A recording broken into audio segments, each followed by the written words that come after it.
Hello guys, welcome back. This is Sakshi. तो आज मैं बात करने वाली हूँ एक कोरियन ड्रामे की जिसका नाम है हेलो मी। ये ड्रामा बहुत ही इंटरेस्टिंग होने वाला है, तो वीडियो को बिल्कुल लास्ट तक देखिएगा। तो बिना किसी देरी के चलते हैं सीधा वीडियो की तरफ। तो कहानी की शुरुआत एक हॉस्पिटल से होती है जहाँ पे एक लड़की को बुरी हालत में लेकर आया गया था। डॉक्टर इससे बचाने की कोशिश कर रहे थे, तो वहीं इस लड़की की आत्मा उसके शरीर से निकल गई थी और वो हाथ जोड़ जोड़ के डॉक्टर से कह रही थी कि इस लड़की को बचाने की कोई जरूरत नहीं है, इसको रहने दो। इस लड़की का नाम है बान हानी और ये इस ड्रामा की फीमेल लीड है। अब हमें उसके बारे में बताया जाता है कि वो 37 साल की हो चुकी है और वो कई तरह की पार्ट टाइम जॉब भी करती है। वो काफी परेशान थी। आज जब वो स्क्विड बनने की एक पार्ट टाइम जॉब कर रही थी, यहाँ पे पुलिस आकर उसे ले जाती है। वो पूछती रहती है कि क्या हुआ है, लेकिन उसे कुछ नहीं बताया जाता और जेल में लाके बंद कर दिया जाता है। तभी वो देखती है उसके बगल वाले जेल में एक और लड़के को लाया जा रहा था और वो कह रहा था कि सच में मैं ठरकी नहीं हूँ, तुम लोग मुझे गलत समझ रहे हो।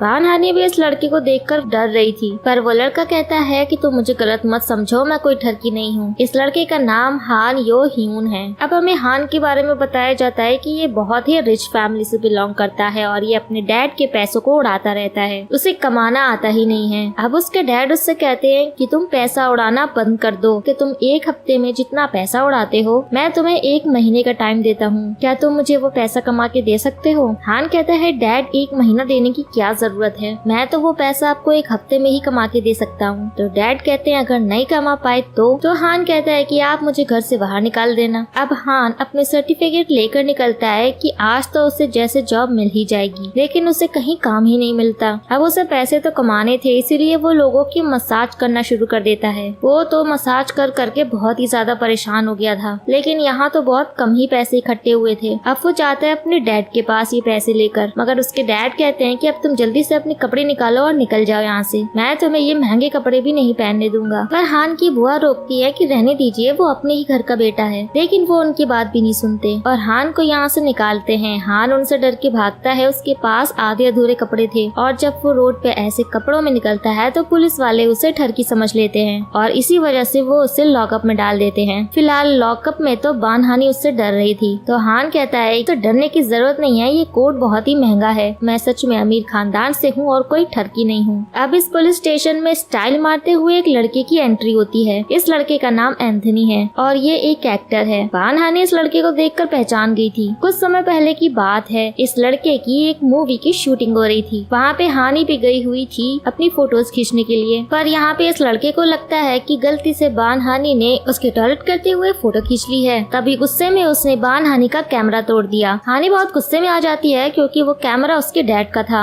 इसके बाद हानी ने उससे बदला लेने के लिए एंथनी की हर वीडियो के नीचे बुरे बुरे कमेंट्स करना शुरू कर दिए थे। इसी वजह से एंथनी ने इसके खिलाफ कंप्लेन कर दी थी और अब वो लॉकअप में है। तो ऑफिसर यहाँ पे कहता है कि देखो तुम दोनों का केस इतना बड़ा नहीं है, आपस में बात करके सुलझा लो। अब एंथनी और बान हानी दोनों एक दूसरे से माफी मांग करके केस खत्म करते हैं। हानी तो अब यहाँ से जाने लगी थी, तभी हान कहता है कि वो अपनी स्क्विड वाली टोपी मुझे दे जाओ, जो थोड़ी बहुत इज्जत बची है वो चेहरा छुपा के बचा लूंगा, और वो अपनी टोपी उसे दे के चली जाती है। कुछ देर बाद हान के कजन की वाइफ उसे बाहर निकलवाने के लिए आती है और वो उसे अपने डैड से माफी मांगने के लिए कहती है, बट हान कहता है कि मेरी कोई गलती नहीं है, मैं क्यों माफी मांगू। वो मना कर देता है कि वो माफी नहीं मांगेगा। अब आगे हान एक रेस्टोरेंट में चला जाता है और यहाँ पे बान हानी भी आई हुई थी। ये दोनों एक दूसरे को देख के यहाँ पे पहचान जाते हैं। हान तो दूसरी टेबल पे जाके बैठ जाता है, लेकिन बान हानी यहाँ पे ब्लाइंड डेट पे आई थी। बट ये यहाँ पर हानी से कहता है कि फोटो से तो तुम बहुत ज्यादा बड़ी उम्र की लग रही हो। वो तो यहाँ से खाना पीना खा के चला जाता है, लेकिन बान हानी सोचती है कि हमेशा उसके साथ ही ऐसा क्यों होता है। दूर बैठा हान भी देख रहा था कि बान हानी काफी परेशान है। अब हान को भी बिल भरना था, लेकिन वो देखता है कि उसके सारे कार्ड्स फ्रीज कर दिए गए हैं। वो अपने घर वालों को भी फोन करता है, लेकिन कोई भी फोन नहीं उठा रहा था। हान इन लोगों से कहता है कि तुम लोग मेरे ये जूते रख लो, काफी महंगे हैं, और इसके बदले ऊपर के बचे हुए पैसे भी तुम ही रख लेना। लेकिन ये होटल स्टाफ इसे पागल समझते हैं। अब हान के पास कोई रास्ता नहीं था, इसलिए वो बान हानी से जाके पैसे मांगता है, लेकिन बान हानी उससे डरने लगती है। अब हान के बार बार प्लीज बोलने पर बान हानी उसे पैसे दे ही देती है। अब वो बाहर जाके ड्रिंक करती है और देखती है कि हान दूर बैठा उसे ही देख रहा था। बान हानी देखती है कि वो प्यासा है, तो वो उसे जाकर एक कैन दे देती है। हान कहता है कि चिंता मत करो, मैं उसके साथ ये पैसे भी वापस कर दूंगा। बान हानी यहाँ से जाने लगती है, तभी उसके सामने एक ट्रक आ जाता है और यहाँ पर फ्रीज होकर वो याद करने लगती है जब वो 17 साल की थी। पास्ट में वो कितनी ज्यादा दबंग थी। वो एक बॉस जैसी थी और सब उसके ऑर्डर फॉलो करते थे। वो काफी ज्यादा इंटेलिजेंट थी और एक डांसर बनना चाहती थी, लेकिन आज उसकी हालत बहुत खराब हो गई है। अब हमें कहानी का वही सीन दिखाया जाता है जो हॉस्पिटल में था। बानहानी को हॉस्पिटल में होश आ जाता है। अब नर्स जब उससे उसकी डेट ऑफ बर्थ पूछती है तो बानहानी अपना नाम और डेट ऑफ बर्थ वही बताती है जो उसके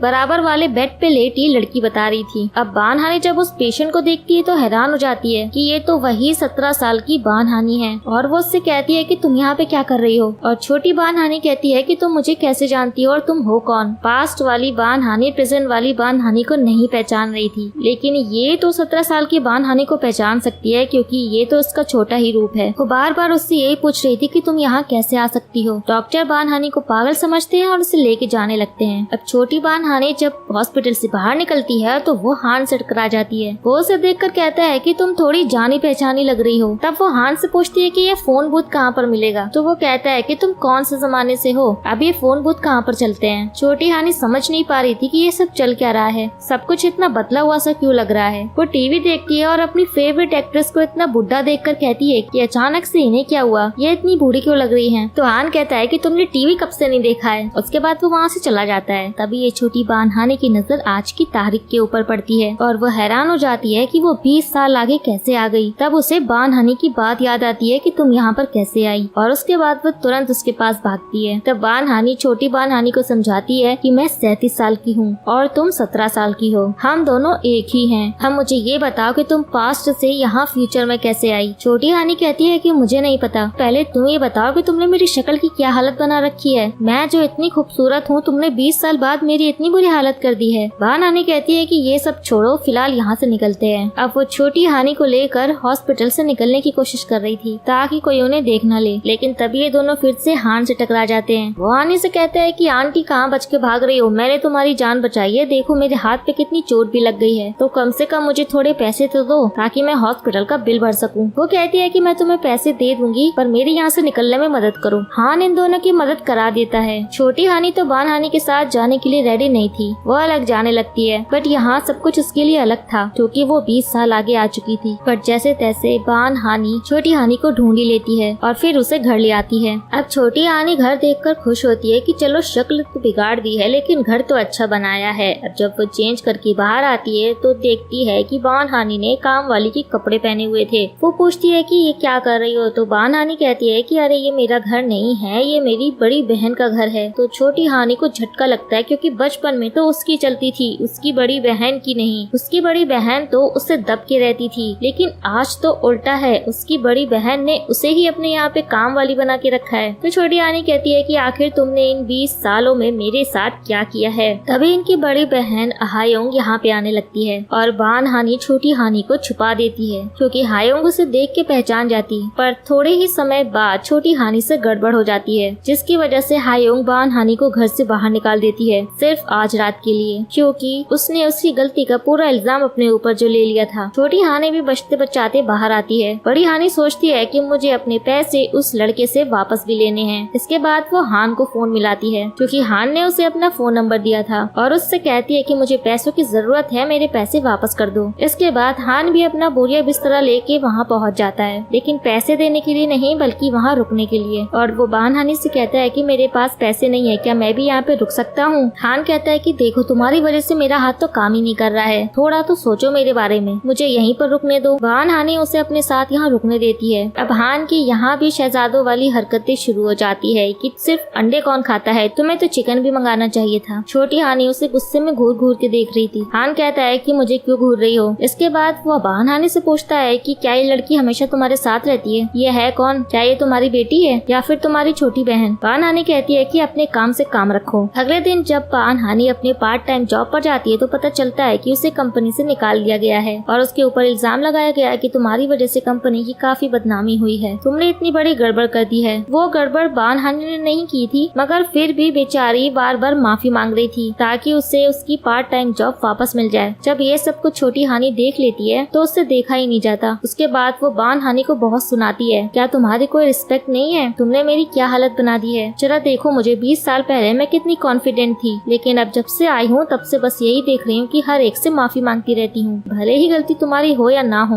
इतना कुछ सुनने के बाद बड़ी बहन हानि बोल देती है कि हाँ मैं ऐसी ही हूँ, तुम्हें कोई दिक्कत है तो तुम चली जाओ यहाँ से। दोनों झगड़ा करके एक दूसरे से दूर दूर चले जाते हैं। मगर थोड़ी देर बाद ही बड़ी बहन हानि छोटी बहन हानि को लेने पहुँच जाती है और उससे कहती है कि अब चलो यहाँ से, वैसे भी तुम्हें यहाँ पर कोई जानता नहीं है। तो वहीं दूसरी तरफ हान आज वो अपने डैड की कंपनी में गया था। वहाँ जा करके वो अपने कजिन से मिलता है और उससे कहता है कि मुझे यहाँ नौकरी चाहिए। अब आगे हान वो कंपनी के बाहर खड़ा हुआ था। तभी उसके डैड उसे देखकर पूछते हैं कि नालायक यहाँ पर क्या कर रहे हो। तब हान कहता है कि क्यों डैड, क्या आपको लगता है कि ये जमीन आपकी है? मैं यहाँ पे टहलने के लिए आया हूँ, यहाँ टहल भी नहीं सकता क्या? तब उसके डैड कहते हैं कि हाँ ये जमीन भी मेरी ही है, यहाँ पर तुम टहल नहीं सकते। तो हान कहता है कि चाहिए अपना काम कीजिए और मुझे भी अपनी जॉब पे जाना है, मेरी नौकरी जो लग गई है। वो अपने डैड को बड़े ही रौब से बताकर यहाँ से निकल जाता है और उसके डैड उसके जाने के बाद हंसने लगते हैं कि ये नालायक कभी नहीं सुधरेगा। तो वहीं दूसरी तरफ ये दोनों मिल करके नए नए तरीके सर्च कर रही थी कि छोटी हानि को वापस पास्ट में कैसे भेजा जाए। तरीके ढूंढते ढूंढते तो यहाँ पर साइंटिस्ट के पास भी पहुँच जाती है और वहाँ जाकर के पूछती है कि आपके पास कोई टाइम मशीन पड़ी हुई है क्या? हमें इसे वापस भेजना है पास्ट में, ये पास्ट से आई है। वो साइंटिस्ट इन्हें तुरंत पागल खाने का नंबर देता है कि मैडम आपको यहाँ पे कांटेक्ट करना चाहिए। अब ये ऐसी हरकतें कर रही थी तो कोई भी आम इंसान इनको पागल ही समझेगा। खैर अब आगे बहन हानि को पैसों की जरूरत थी और वो अपने पैसे मांगने के लिए जब हान को कॉल कर रही थी तो वो उसका फोन नहीं उठा रहा था। अब बड़ी हानि इतनी परेशान थी कि वो क्या करे, वो हान को कैसे ढूंढे। तब वो कुछ गुंडों को इस काम पे लगा देती है। फिर वो लोग हान को ढूंढने के लिए उसके होटल तक पहुँच जाते हैं और उससे हानि के पैसे वापस मांगने लगते हैं। फिर जैसे ही हानि को पता चलता है तो वो भी होटल पहुँच जाती है और तब उसे देख के हान कहता है कि ये तो तुमने ठीक नहीं किया, तुम्हें अपना फोन चेक करना चाहिए, मैंने तुम्हें तुम्हारे पैसे पहले ही भेज दिए हैं। अब जब हानि चेक करती है तो पैसे तो वाकई में उसके पास आ गए थे। फिर वो हान से माफी मांगती है। सिर्फ वो ही नहीं, वो गुंडे भी उससे माफी मांग के वापस चले जाते हैं। लेकिन हान हानि से कहता है कि मैंने नहीं सोचा था कि तुम ऐसी होगी, खैर दोबारा मुझसे मिलने की कोई जरूरत नहीं है। बहन हानि को भी बुरा लग रहा था क्योंकि उसने गलत किया था, इसलिए वो उसे दोबारा रोक करके माफी मांगती है और उस दिन उसका कुछ सामान सोना में रह गया था तो वो उसे वापस करने लगती है। तभी उस सामान में से एक रिंग गिरती है और बहन हानि कहती है कि ये तो मेरी है। तब हान कहता है कि ये मेरा है। बहन हानि कहती है नहीं, ये कई साल पहले खो गई थी, ये तो मेरे डैड ने मुझे दी थी। अब हान याद करता है कि कई साल पहले बहन हानि ने उसे कुछ लड़कों से बचाया था और उसी टाइम बहन हानि की वो रिंग वहीं पर गिर गई थी। हान ने जब उससे उसका नाम पूछा था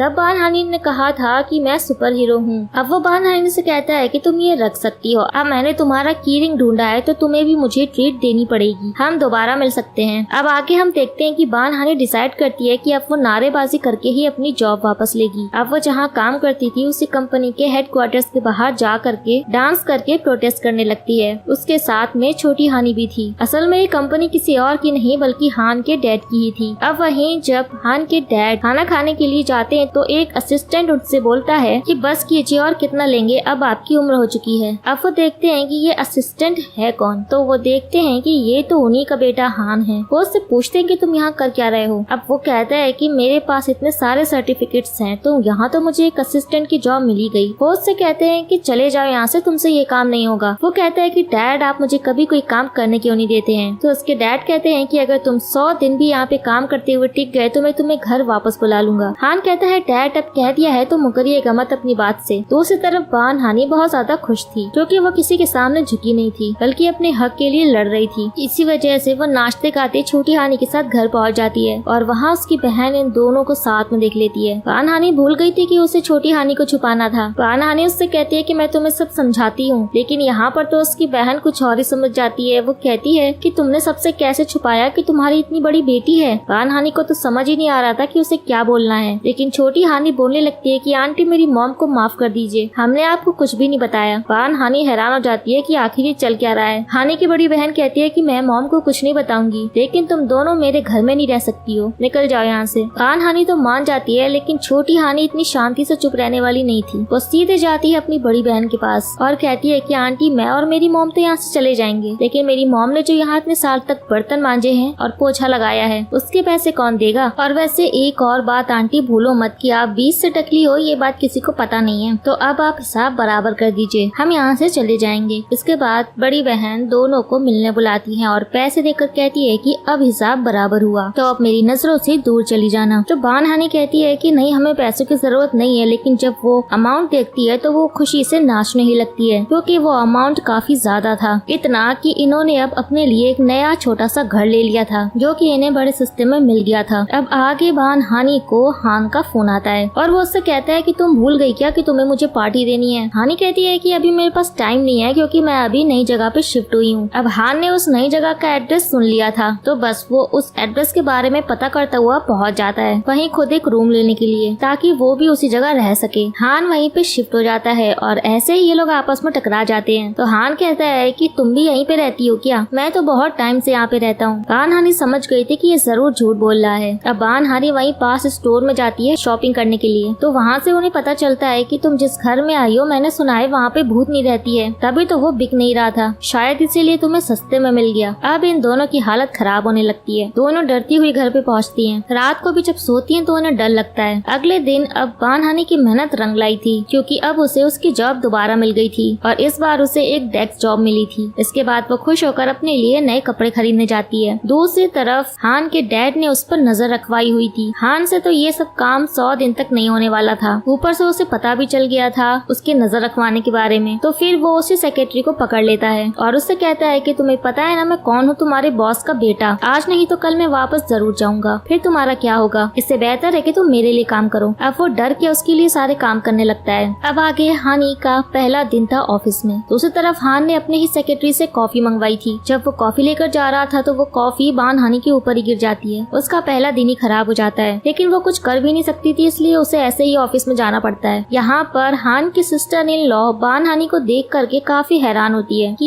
ये यहाँ पर कैसे, क्योंकि बान हानी भले ही सूट पैंट पहन के आ गई थी, लेकिन काम ये लोग उससे वही करा रहे थे, सर्विसिंग का। अब बान हानी जाती है लोगों के लिए राइस केक लेने के लिए। वो राइस केक लेकर वापस ही आ रही थी कि वो हान से टकरा जाती है और उसके सारे राइस केक नीचे गिर जाते हैं। हान तो उसे देख के खुश हो रहा था कि तुम यहाँ पे, लगता है हम दोनों एक ही जगह पर काम करते हैं, देखो हुआ ना किस्मत कनेक्शन। मगर बान हानी उस पर गुस्सा कर रही थी कि तुम्हारी वजह से मेरा सब सामान गिर गया, अब मैं अंदर जा करके कौन सा मुंह दिखाऊंगी। वो दोबारा से उस शॉप पर जाती है, लेकिन तब तक राइस केक खत्म हो गए थे। अब बान हानी को ऐसे ही वापस जाना पड़ता है। वो सबसे माफी मांग रही थी कि तभी वहाँ हान आ जाता है राइस केक लेकर के। उसे देख करके उसकी भाभी हैरान होती है। असल में हान को यहाँ पे कोई पहचानता ही नहीं है, किसी को नहीं पता है कि वो चेयरमैन का बेटा है। हमें दिखाया जाता है कैसे हान किचन में गया और उसने जल्दी से ये राइस केक बना दिए। यहाँ की शेफ भी देखती रह गई थी, क्योंकि हान ने शेफ बनने की ट्रेनिंग भी ली हुई है। तभी हान की सिस्टर इन लॉ बान हानी से पूछती है कि तुम यहाँ पर क्या कर रही हो, लेकिन बान हानी ने उसे नहीं पहचाना था। लेकिन तभी वो कहती है कि मेरा नाम जियोन है, हम एक ही क्लास में पढ़ते थे। बान हानी काफी खुश होकर कहती है कि अरे जियोन ये तुम हो। लेकिन जियोन बान हानी को देख करके बिल्कुल खुश नहीं हुई थी, बल्कि वो तो उससे ये पूछना चाहती थी कि तुम हान को कैसे जानती हो। वो कहती है कि उस लड़के ने तो मुझसे पैसे उधार लिए थे, बस इसलिए जानती हूँ। जियोन समझ जाती है कि बान हानी को नहीं पता है कि हान इसी कंपनी के चेयरमैन का बेटा है। अब हम देखते हैं कि फिर से छोटी हानी ने मुसीबत खड़ी कर दी थी, जिसकी वजह से उसकी बड़ी बहन बान हानी के पास आ जाती है और कहती है कि तुम दोनों मुझे तंग करना बंद क्यों नहीं कर देती? तुम्हें पता है ना कि मुझे तुम क्यों पसंद नहीं हो, क्योंकि 20 साल पहले डैड हमें हमेशा के लिए छोड़ के चले गए थे और वजह तुम थी। अब बान हानी याद करती है कि 20 साल पहले उसने जिद की थी कि उसे एक ऑडिशन में जाना है, लेकिन उसी दिन उसे बचाते वक्त उसके डैड की डेथ हो गई थी। बान हानी ये सब कुछ याद करके काफी ज्यादा रो रही थी। अगले दिन ऑफिस में जब बान हानी बाकी एम्प्लॉयज के साथ कैंटीन में खाना खाने के लिए जा रही थी, तभी हान जानबूझ के बान हानी को ज्यादा खाना दे रहा था कि तुम ये खा लो, तुम्हें ये भी खाना चाहिए। सभी लोगों से देख के हैरान हो रहे थे कि आखिर वो उसे इतना खाना क्यों दे रहा है। अब दूसरी तरफ हमें एंथनी को दिखाया जाता है। असल में वो अपने पहले प्यार को ढूंढ रहा है और वो लड़की उसे कहीं मिल नहीं रही है। अब आगे बान हानी को ऑफिस के काम से कहीं जाना था, लेकिन उसे कोई टैक्सी ही नहीं मिल रही थी। हान ये देख लेता है और अपने डैड की सेक्रेटरी से कार का इंतजाम कराता है और उससे कहता है कि तुम्हें कहाँ जाना है, चलो मैं तुम्हारी मदद कर देता हूँ। और कोई ऑप्शन ना होने की वजह से वो हान की कार में बैठ जाती है। आगे वो उसके काम में मदद भी करता है। अब वापस आके वो उससे पूछता है कि मैंने सुना था कि वो लड़की जो तुम्हारे साथ घूमती रहती है वो तुम्हें उस दिन मॉम बुला रही थी, क्या वो वाकई में तुम्हारी बेटी है? ये तो बताओ कि तुम्हारा हस्बैंड कहाँ है, मैंने उसे कहीं नहीं देखा। बान हानी कहती है कि हाँ वो मेरी बेटी है और बाकी तुम्हें कुछ जानने की जरूरत नहीं है। अब घर पे रात को बान हानी और छोटी हानी दोनों ही डरने लगती हैं, क्योंकि घर में से अजीब अजीब सी आवाजें आ रही थी। वो यहाँ किसी को जानती भी नहीं थी, इसलिए वो जाके हान को बुला लेती हैं कि जल्दी चल के देखो घर से कोई आवाजें आ रही हैं। तो हान भी आ जाता है घर चेक करने के लिए, लेकिन यहाँ पे इन्हें कोई भी नहीं मिलता है। इसके बाद हान हानी से कहता है कि बहुत ठंड हो रही है, इसीलिए गर्म कपड़े पहना करो वरना ठंड लग जाएगी तुम्हें। और मैं चलता हूँ, तुम्हें फिर से कोई आवाज आए तो मुझे बुला लेना, फिलहाल तो कोई नहीं है। खैर अब अगले दिन ऑफिस में बान हानी का टीम डिनर था। वो टीम डिनर पे सबके साथ जाती है। यहाँ पर उसने कुछ ज्यादा ही ड्रिंक कर ली थी और इसके बाद वो नाचती गाती वापस आ रही थी। तभी हान उसे देख लेता है। वो उससे कहता है कि तुम इतना डांस क्यों कर रही हो, कहीं तुमने कोई लॉटरी तो नहीं जीत ली है। बान हानी कहती है कि नहीं नहीं, तुम भी मेरे साथ डांस कर सकते हो। असल में अब मैं पहले की तरह कॉन्फिडेंट रहने लगी हूँ, इसीलिए मैं बहुत ज्यादा खुश हूँ। हान भी बान हानी के लिए खुश होता है, लेकिन वो थोड़ी ही देर में बेहोश होने लगती है। तभी वो उसे कंधे पे उठा के ले जाता है और वो कहती है कि मेरे डैड भी मुझे ऐसे ही लेके जाते थे। तो हान कहता है कि तो बताओ एक और चक्कर घूमना है क्या तुम्हें। वहीं दूसरी तरफ एंथनी को ये पता चल गया था कि उसका पहला प्यार बान हानी के मोहल्ले में ही रहता है। वहीं जब हान बान हानी को घर वापस लेकर के गया था तभी छोटी हानी पूछती है कि ये सब चल क्या रहा है, तो मेरी मॉम को ऐसी हालत में घर क्यों लेकर आए हो, कहीं तुम लोग डेट पर तो नहीं गए थे, तुम मेरी मॉम को पसंद करते हो क्या। तो हान कहता है कि क्या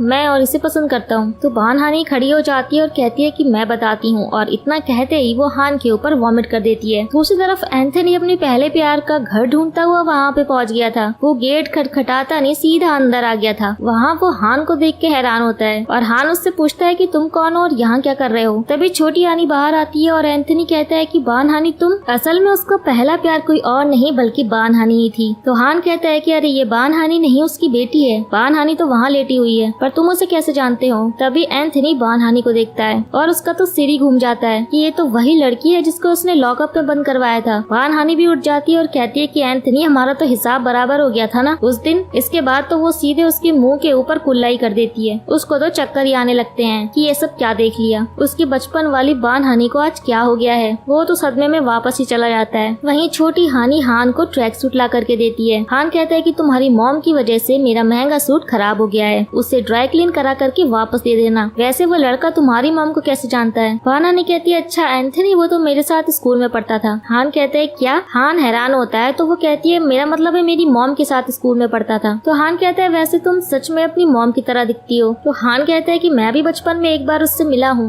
हानी पूछती है कब। तो वो बताता है कि एक बार उसने मेरी जान बचाई थी और कहा था कि वो सुपर हीरो है। तो छोटी हानी कहती है अच्छा तुम वो ही रोने वाले लड़के हो। हान कहता है कि तुम्हें कैसे पता। तो छोटी हानी कहती है कि कुछ दिन पहले मॉम ने ही इस बारे में बताया था, अब तुम जाओ यहाँ से। अगली सुबह जब बान हानी उठती है तो छोटी हानी उसकी क्लास ले रही थी कि ये सब चल क्या रहा है, तुम उस हान को डेट कर रही हो क्या। तो बान हानी कहती है ऐसा कुछ नहीं है, लेकिन तभी उनके गेट पे कोई आता है और ये कोई और नहीं एंथनी था। वो इन्हें पैसों का लिफाफा देने आया था। उससे देकर वो जाने लगता है। बान हानी पूछती है कि आखिर हमें ये पैसे देकर क्यों जा रहा है। तो छोटी हानी कहती है कि ये वही पागल है जो स्कूल टाइम में मेरे पीछे पड़ा हुआ था। अब बान हानी पहचान जाती है एंथनी को और वो तुरंत जाकर उसे पैसों का एनवेलप वापस करती है कि हमें ये नहीं चाहिए, तुम आखिर होते कौन हो मुझे पैसे देने वाले। तब एंथनी कहता है कि मैं समझ सकता हूँ कि तुम दोनों को ऐसे रहने में दिक्कत होती होगी, लेकिन वो उसे पैसे देकर वापस चली जाती है। अब आके एंथनी जब कपड़े खरीदने जाता है तो शोरूम के बाहर उसे हान मिलता है। वो हान से पूछता है कि वो उस दिन बान हानी के घर पे क्या कर रहा था, क्या वो उसका हस्बैंड है। तब हान कहता है कि ये मैं तुम्हें क्यों बताऊं, मुझे नहीं बताना। लेकिन एंथनी कहता है शायद तुम्हें पता नहीं है, स्कूल टाइम में मेरा और बान हानी का चक्कर चल रहा था। हान पूछता है कैसा चक्कर। तो एंथनी कहता है ये मैं तुम्हें क्यों बताऊं, और ये कह के निकल जाता है। तो दोनों ही एक दूसरे के बारे में सोच के परेशान थे। अब आगे हान को पता चलता है कि उसके डैड ने उसके अकाउंट को ही फ्रीज करा दिया था। अब वो अपने अकाउंट से पैसे नहीं निकाल पा रहा था। बीच बीच में उसकी बुआ उसकी मदद कर देती थी पैसों के मामले में, लेकिन अब तो वो रास्ता भी बंद हो गया। हान जा करके अपने डैड से झगड़ा करता है कि आप चाहते क्या हो, मेरे पास थोड़े भी पैसे ना रहे हैं, लेकिन वो उसे सीधे बाहर का रास्ता दिखाते हैं। हान बाहर आता है तो वो देखता है कि बान हानी यहाँ एक पोस्टर को पढ़ रही है। वो भी जा करके उसे पढ़ने लगता है। असल में कंपनी में एक नाश्ता बनाने का कंपटीशन होने वाला था। इसमें जिसकी भी नई डिश पसंद आएगी वही ये कंपटीशन जीतेगा और उसे काफी पैसे भी मिलेंगे। हान उससे पूछता है कि क्या तुम कंपटीशन में पार्ट लेने वाली हो। बान हानी कहती है फिलहाल तो नहीं, पर वो उससे पूछती है क्या तुम लेने वाले हो। तो हान कहता है हाँ मुझे तो जरूर लेना ही पड़ेगा, मुझे पैसों की जरूरत जो है। अब जब बान हानी घर पे पहुंचती है तो वो देखती है कि छोटी हानी ने टेबल पे मोमबत्तियां जलाई हुई हैं और ऊपर वाले से प्रार्थना कर रही है कि बारिश करा दो। असल में वो यहाँ पे बारिश वाले दिन ही आई थी, तो उसे ऐसा लगता है कि अगर बारिश होगी तो वो वापस से चली जाएगी। अब बड़ी हानी भी छोटी हानी के लिए काफी परेशान थी, लेकिन बेचारी की मुश्किलें भी कम होने का नाम नहीं ले रही थी। बान हानी से अब काम में एक छोटी सी गड़बड़ हो जाती है और जीवन उसके ऊपर बहुत चिल्लाती है। वो उससे कहती है कि तुम्हारी इस टीम में कोई जगह ही नहीं है, तुम उसके काबिल ही नहीं हो। जीवन उसकी काफी इंसल्ट करती है और बान हानी को ये काफी बुरा लगता है। अब उसने हान की मदद लेकर के ये प्रॉब्लम तो सॉल्व कर दी थी, लेकिन अब वो भी दिखाना चाहती थी कि उसकी भी कोई जगह है, इसलिए वो उस कंपटीशन में पार्ट लेना चाहती थी और उसने जीवन को कैच कह दिया था कि वो इसमें जीत करके अपनी वैल्यू साबित कर देगी। दूसरी तरफ चेयरमैन देखते हैं कि आज उनके ऑफिस से उनकी चेयर तो गायब है। फिर उन्हें पता चलता है कि उनकी चेयर तो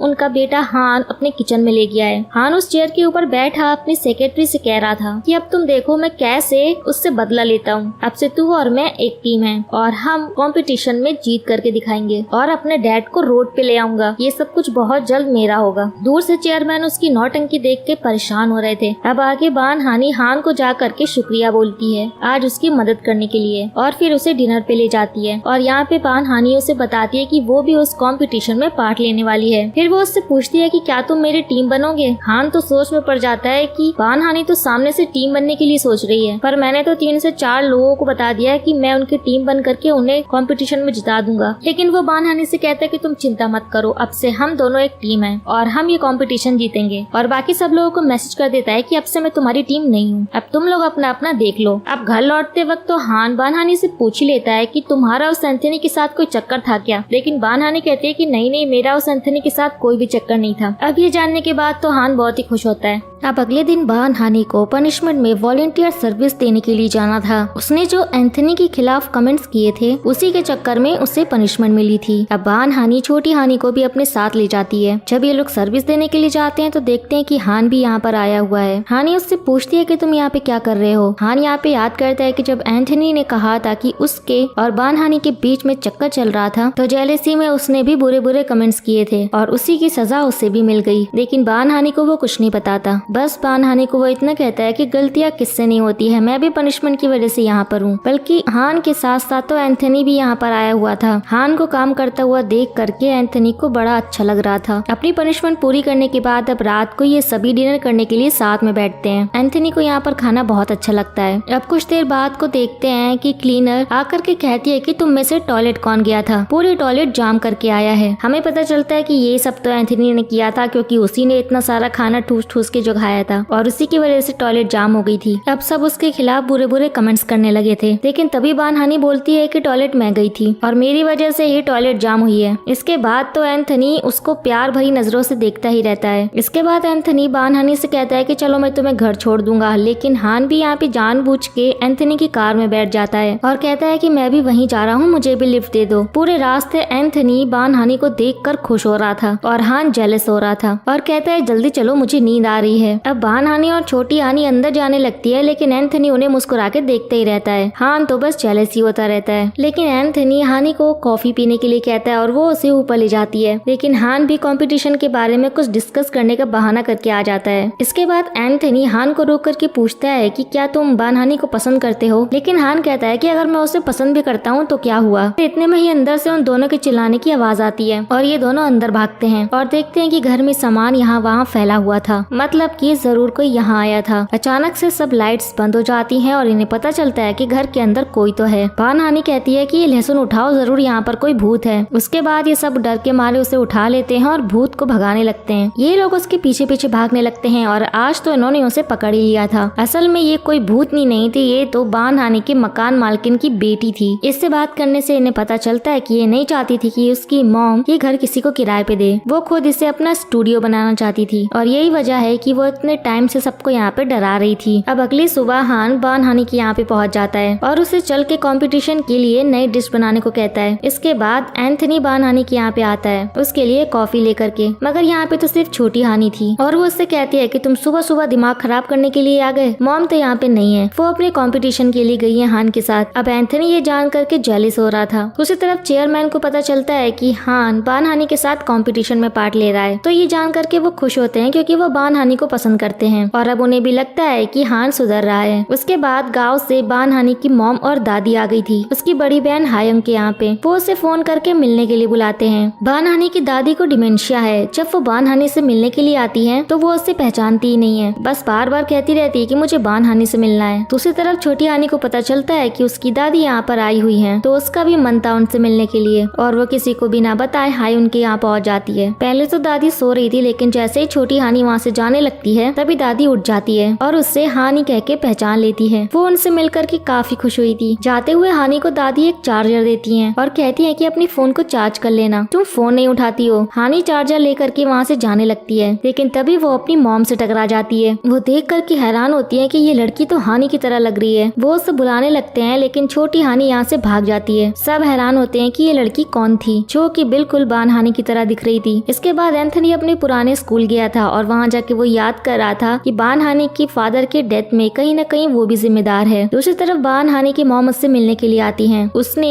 छोटी हानि को तो छुपा दिया था, लेकिन उसकी मॉम पूछती है कि मैंने तुम्हारे जैसे दिखने वाली लड़की को घर पर देखा था, आखिर वो है कौन। बान हानि बहाना बनाती है कि वो तो मेरे दोस्त की बेटी है, वो बस थोड़ी बहुत ही मेरी तरह दिखती है। फिलहाल तो उसकी मॉम ने इस बात पे यकीन कर लिया था। इसके बाद छोटी हानि बान हानि को बताती है कि दादी ने मुझे इस पुराने फोन का चार्जर दिया है, क्योंकि छोटी हानि जब पास्ट से आई थी तो वो अपने साथ अपना पुराना फोन लेकर के भी आई थी, जो कि काफी टाइम से बंद पड़ा हुआ था, क्योंकि उसका चार्जर इनके पास नहीं था। अब ये लोग उस फोन को चार्जिंग पे लगा देते हैं। छोटी हानि उससे पूछती है कि मैंने सबको तो देख लिया, लेकिन डैड कहाँ पे हैं? उसको तो क्योंकि पता ही नहीं था उसके डैड की डेथ हो गई थी। लेकिन बान हानि झूठ बोल देती है कि डैड तो बाहर काम करते हैं, इसलिए वो बहुत कम आते हैं। दूसरी तरफ हम चेयरमैन को देखते हैं, जो कि डॉक्टर से बात कर रहे थे। डॉक्टर उनसे कह रहा था कि आपको अपनी फैमिली को बता देना चाहिए कि आपकी आंखों की कंडीशन ठीक नहीं है, बहुत जल्द आपको कुछ दिखाई नहीं देगा। अब अगले दिन का सीन देखते हैं। बान हानि देखती है कि छोटी हानि सुबह सुबह कहीं जा रही है, तो पूछने पर छोटी हानि उसे बताती है कि उसने एंथनी के साथ एक कॉन्ट्रैक्ट साइन किया है एक आइडियल बनने के लिए। लेकिन बान हानि कहती है कि ऐसा नहीं हो सकता है, क्योंकि तुम पास्ट से आई हो। वो एंथनी के पास जा करके इस कॉन्ट्रैक्ट को कैंसिल करने लगती है। तभी यहाँ पे डायरेक्टर आके कहते हैं कि हमें 2 लोगों की जरूरत है, और बड़ी हानि और छोटी हानि को देख करके वो कहते हैं कि ये दोनों उस रोल के लिए परफेक्ट रहेंगी। अब छोटी हानि की जिद करने पर बान हानि मान जाती है। अब बान हानि जब रेडी होकर के आती है तो एंथनी तो उसे देखते ही रह जाता है। ये फोटोशूट एक फैमिली फोटोशूट था और एंथनी को बान हानि का हस्बैंड बना दिया था, और खुशी के मारे तो वो पागल ही हुआ जा रहा था। दूसरी तरफ हान आज अपने घर गया था, तो उसके डैड कहते हैं कि यहाँ क्या करने आए हो।